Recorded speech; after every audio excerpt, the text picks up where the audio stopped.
Some people coped with defeat by mythologizing slavery. Others tried to recreate it. In November of 1865, the government that Andrew Johnson had set up in Mississippi passed a set of oppressive laws that applied only to African Americans. Soon, other Southern states followed suit. These laws became known as the Black Codes. The basic purpose of the Black Codes was to recognize that slavery has been abolished, but to make sure that there is as little change from slavery to freedom as possible. The key to the Black Codes was what they called vagrancy laws, things like that.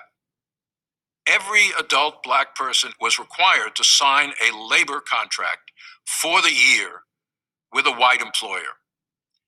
If they didn't do that, they would be considered a vagrant and they could be fined. And if they couldn't pay the fine, they could be auctioned off to someone who would pay the fine.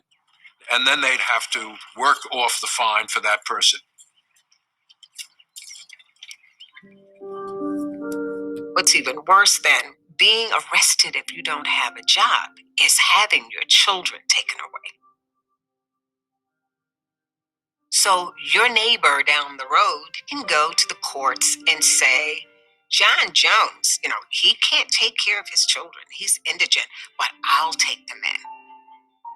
And I will train them in farming methods, or I'll train the daughters in housewifery. And I will have their labor, and the parents will get a little bit of money at the end of their period of indenture. But Black parents didn't have a say in this. A lot of parents are fighting back and saying, no, they don't want their children to be apprenticed. They can take care of them. They also know that in apprenticeship conditions, they can't protect their children from physical and sexual abuse. It becomes a way for the planter class to continue stealing the labor of the children and sometimes stealing the children themselves.